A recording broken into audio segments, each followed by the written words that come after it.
been working very hard, very close. So we've actually known each other for a long time. We've been dealing with each other for a long time and very well. We had a little negotiation spat, but that worked out great. I think for both countries, I think for the world, actually, beyond both countries. And we have something that is a very fair deal. And we look forward to getting in and digging and working and getting some of the rare earth. But it means we're going to be inside, and it's a big commitment from the United States, and we appreciate working with you very much.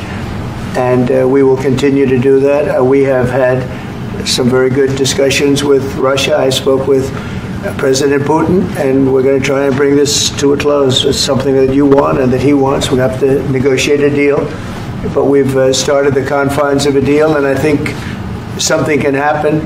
The big thing is the number of soldiers, mostly at this point, but soldiers being killed. You're losing thousands of soldiers. So on both sides, we're losing a lot of soldiers, and we want to see it stop. And we want to see the money get put to different kinds of use, like rebuilding. And we're going to be working very hard. But we've had a lot of very good conversations. I will say until we came along, the Biden administration didn't speak to Russia whatsoever. They didn't speak to anybody. They just allowed this to continue. And I will say that, I'll say in front of you, you've heard me say it 1,000 times, if I were president, this war would have never happened. We would have had a deal negotiated for you without having to go through what you've gone through. But your soldiers have been unbelievably brave. We've given them great equipment, but somebody has to use the equipment. They've been unbelievably brave, and we give them great credit. This was supposed to be over very quickly, and here we are 3 years later. So I give tremendous credit to your generals and your soldiers and yourself in the sense that it's been very hard fighting, very tough fighting. They're great fighters. And you have to be very proud of them from that standpoint. But now we want to get it over with. It's enough, right? We want to get it over with. So it's an honor to have you here. Thank you very much for coming. We're going to sign the agreement at the conference in the East Room in a little while, right after lunch. And we'll be having lunch together. We're also discussing some other things. And we appreciate everybody being here. It's somewhat of an exciting moment, but the really exciting moment is when we when they stop the shooting and we end up with a deal. And I think we're fairly close to getting that, and an honor to have you. And please, I'd like to say something. Yeah, thank you so much, Mr. President. Thank you for the invitation. And really, I hope that this first document, will be a first step to real security guarantees for Ukraine, our people, our children. I really count on it. And of course, we count that America will not stop support. Really, for us, it's very important to support and to continue it. I want to discuss it with details further during our conversation, and of course, the infrastructure or security guarantees. Because for today, I understand what Europe is ready to do.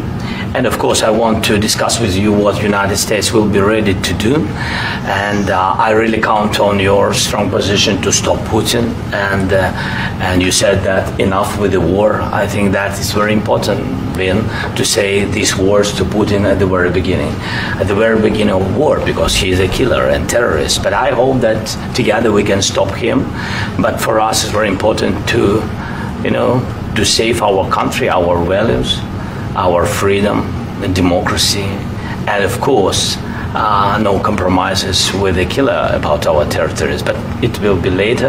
And of course, what I wanted, we spoke about it by phone with you about the drones production. We have very good drones production. I think the best one in the world for today because of the war. Yes, and of course, we need very much the air defense. You have the best air defense in the world, and really you helped us under attacks of Russians, and I want to speak how we can exchange the licenses. We're open to share the licenses of all our drones with you, of course, with the United States, and we need licenses for quick production of air defense. Even after the war, we need our nation to be calm, that we are secure. So that's why we need this air shield. And of course, About this, I want to speak about the contingents. I think that France and UK already spoke to you, and we know that Europe is ready, but without the United States, they will not be ready to be as strong as we need. And the last point, last not least, about exchange, about our people and children. And you know that these crazy Russians, that they stolen 20,000 of children, Ukrainian children. They changed their names, they changed their families, relatives, and now they're in Russia. We want to bring them back, and really, it's a big dream, task, and goal for me, and our warriors. By the way, Mr. President, we exchanged, released more than 4,000 warriors from Russian prison, but there are thousands more in the prison. I wanted to share with you some images. How it's I've just can I now? Yeah, please. Some minute, 1 minute, 1 minute. I just you to understand in what circumstances, in what situation they are, and what the attitude of Russia to our prisoners. That guys, just you before and after.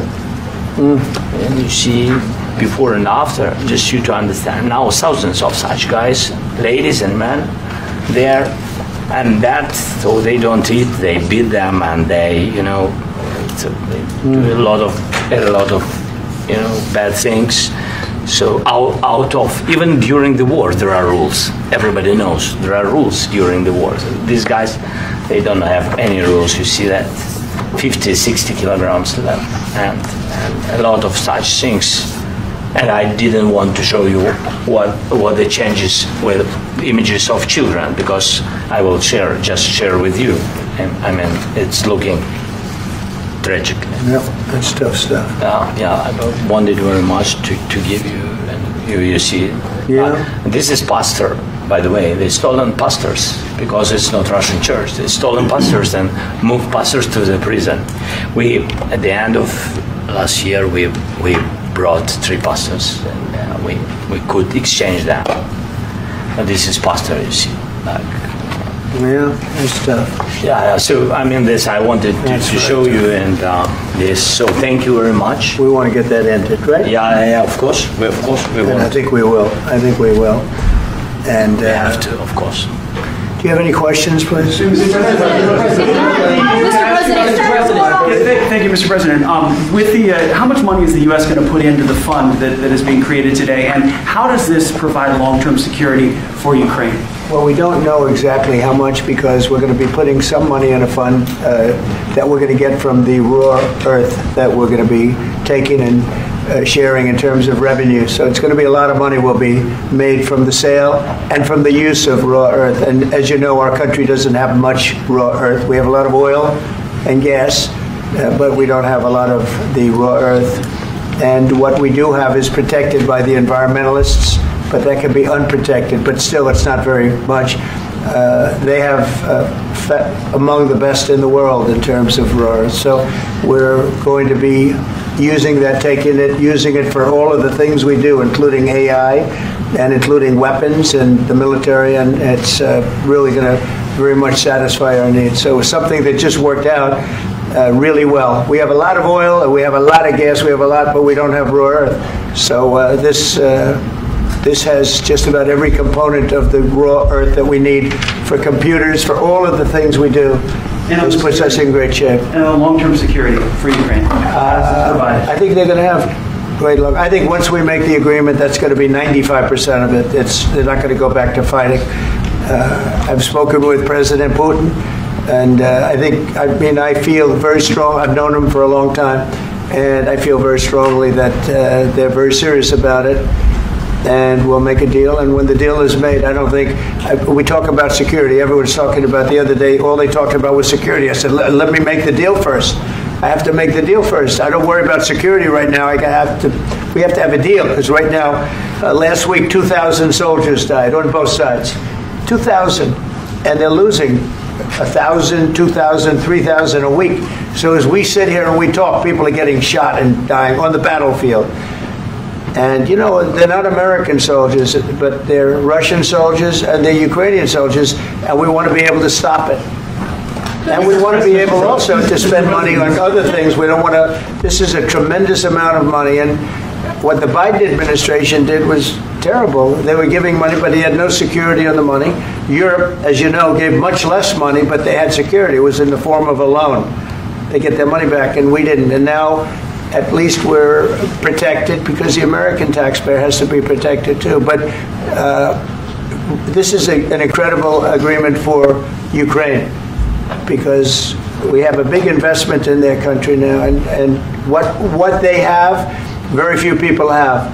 And we're able to really go forward with very, very high-tech things and many other things, including weaponry that we're going to use in many locations, but that we need for our country. Mr. President, This allows us to do this. Will you continue? I'm sorry. Military aid. Yes, go ahead, please. If I can just, yes. In the document, there is one of the very important points. If we speak about business and investment, we never had LNG terminals in Ukraine. This document will open. I mean, the next document, but anyway, here we see in the framework, we see really goodwill for this. LNG terminals for us is very important, and I think for security of European continent. We have the biggest storage, gas storage. We have the biggest in Europe. Yes, and we can use it for LNG, use it for LNG, and we will do it. And really, we can help Europe because Europe really helped. President Trump said that they made less support, but they are our friends and they are our very supportive partners. They really gave a lot, Mr. President. They did. They gave a lot, but they gave much less. No. Much less. No. No. No, not you. No. Okay.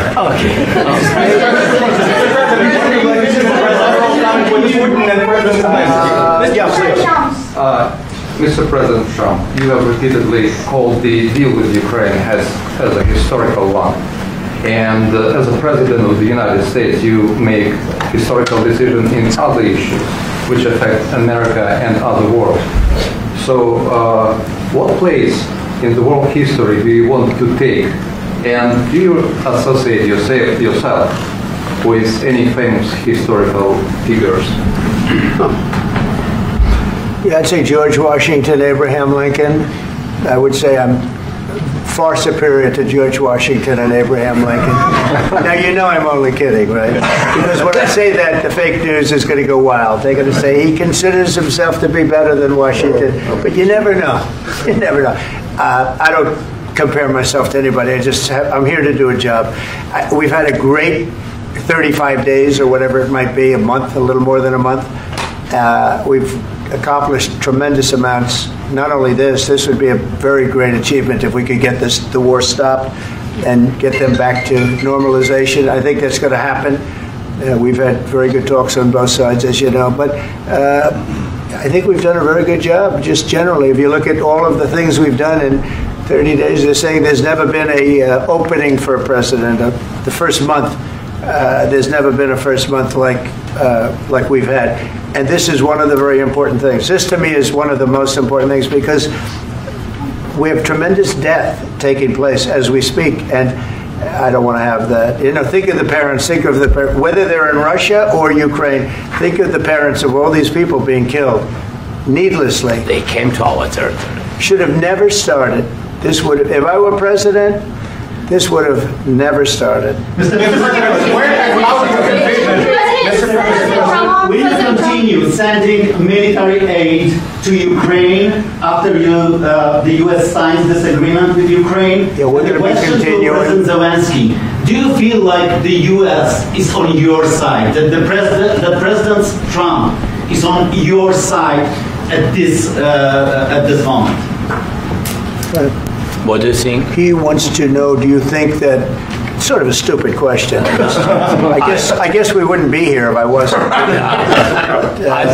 I think that the United States on our side from the very beginning of occupation, And I think that President Trump on our side, and of course, I'm sure that the United States President will not stop support. This is crucial for us. It's important for us. Yes, and Putin, the president, speaks about the people and the soldiers which are dying, but they came to our territory. They came to our land. They began this war, and they have to stop. And I think this is the question, with really the most important question. Can President Trump, I hope yes, with some other allies, to stop Putin, withdraw these enemies, our enemy, withdraw these troops from our land? And I think that you asked about the history, I think that if President, or when he will stop Putin, if President Trump will bring peace to our country, I think he will be on this wall. We've had very, very good talks. To Ukraine. President Zelensky just said that there will be no compromises with Vladimir Putin. I just wanted to ask both of you. Firstly, are there compromises that you think that President Zelensky is going to have to make? And President Zelensky, is there anything that you might be thinking that you may be able to offer or bring to the table, for example, elections? Thank you. I think you're going to have to always make compromises. You can't do any deals without compromises. So certainly he's going to have to make some compromises, but hopefully they won't be as big as some people think you're going to have to make. That's all. That's all we can do. I'm here as an arbitrator, as a mediator to a certain extent between two parties that have been very hostile. To put it mildly, they've been very hostile. There's been a vicious war. There's been a vicious war.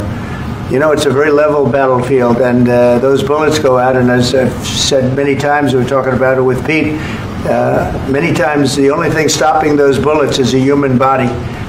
And in the case we're talking about, generally young human bodies are stopping a lot of bullets. It's dead level. That's why it's great farmland. It's great land. It's great farmland, but there's very little protection against the bullets that are being, and other things that are being shot. So all I can do is see if I can get everybody at the table and get an agreement. And I think we're going to end up with an agreement. Otherwise, I wouldn't probably be even here today. Mr. President, I've got two questions for you. You think ultimately your legacy will be the peacemaker and not the president that led this country into another war and ended foreign wars? And I've got a question. I hope it will. I mean, I hope I'm going to be remembered as a peacemaker. This would be a great thing if we could do this. I'm doing this to save lives more than anything else. Second is to save a lot of money, but I consider that to be far less important. So I hope I'm going to, thank you, Brian, for that question. It was a nice question. I hope I'll be known and recognized as a peacemaker. This would be a great thing to solve. This is a very dangerous situation. You know, this could lead to a third world war. This was headed in the wrong direction. If this election were lost, if we didn't win this election, and we won it by a lot, that was a mandate. We won every swing state. We won the popular vote by millions and millions of votes. We won everything.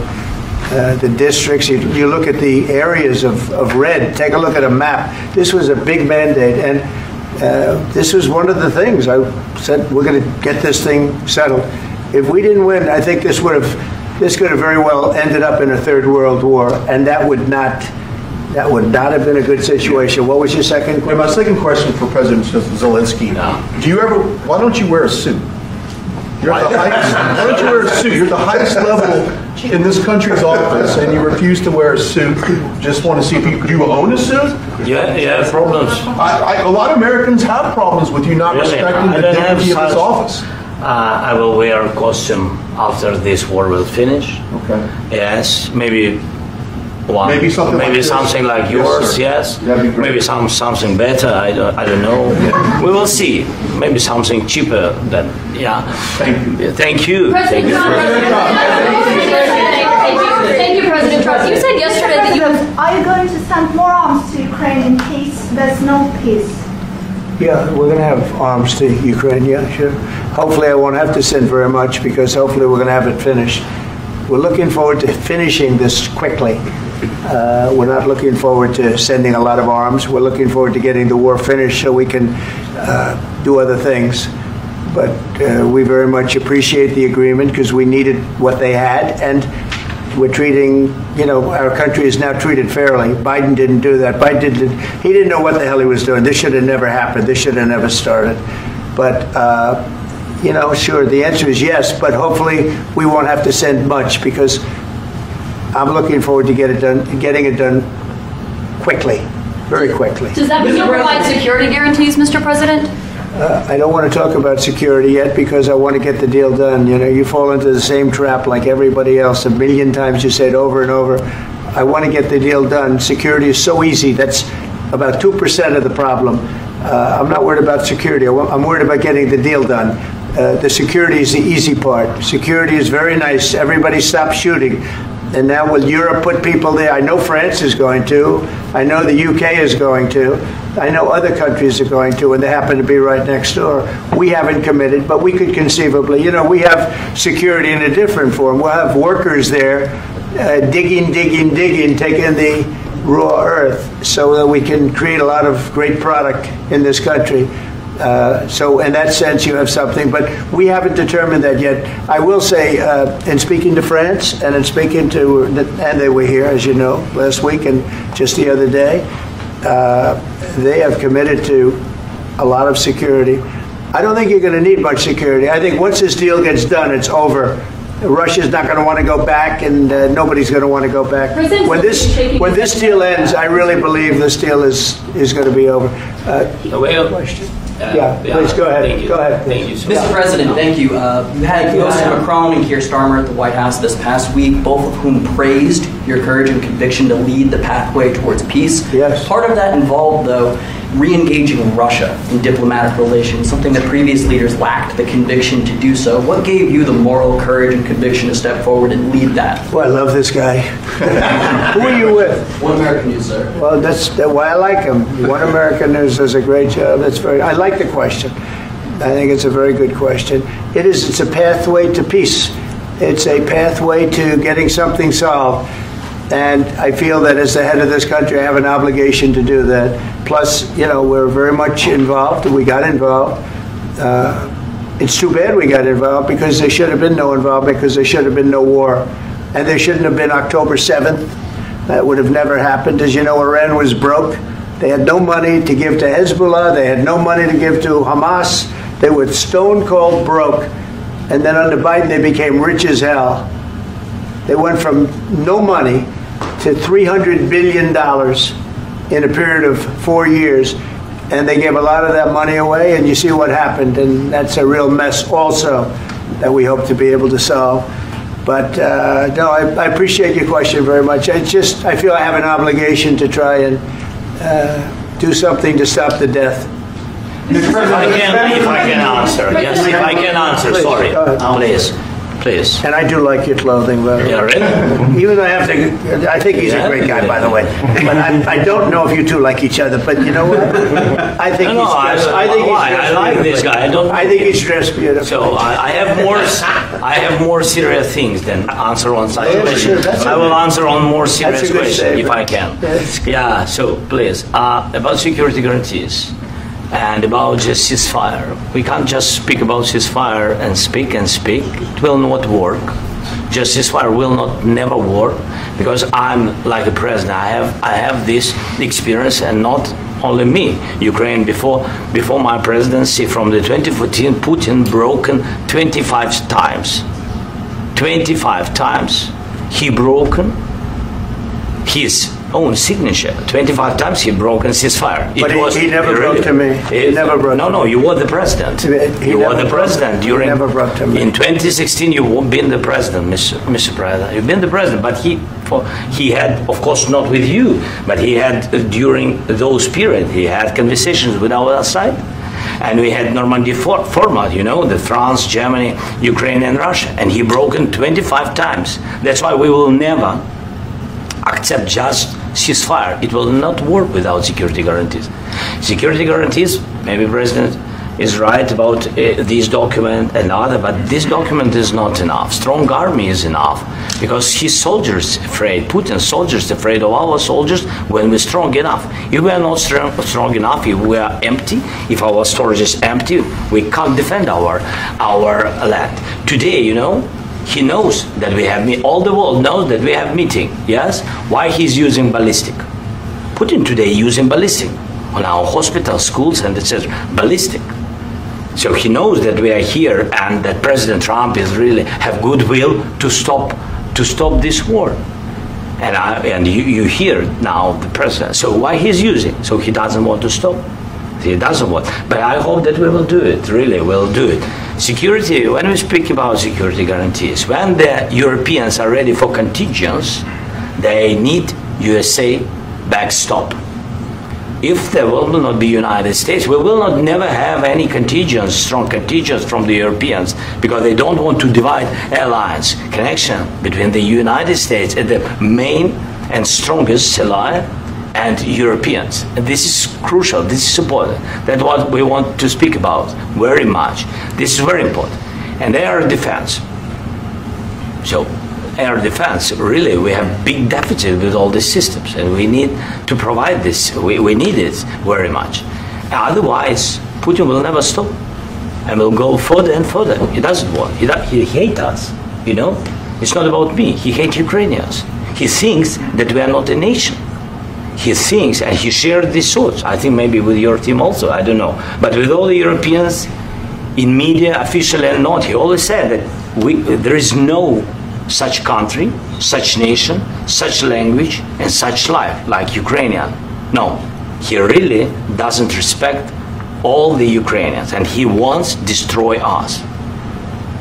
And you are right, Mr. President.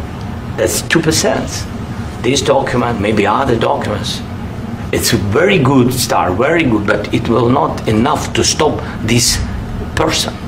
Should Russia pay to rebuild Ukraine? Mr. President, under these circumstances, Should Russia pay to rebuild Ukraine? They have to pay. This question. This is the rule. This is rule of the war. This is the rule of the war. During all the centuries, all the history, this is the rule of the war. Who began, those pay. Do you agree This with is the that? rule. Putin began this war. He has to pay all money for innovation. He has to pay. Of course, some Russian assets, what we have in Europe, about 300 billion, we can use them.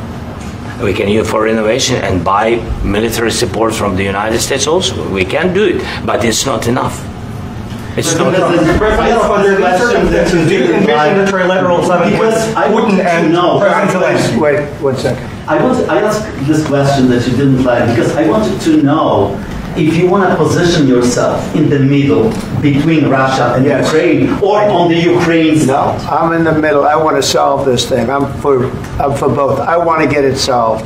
And it's wonderful to speak badly about somebody else, but I want to get it solved. If we can solve it, great. If we can't solve it, they're going to have to fight it out, and who knows what's going to happen. But I want to see it get solved. May I follow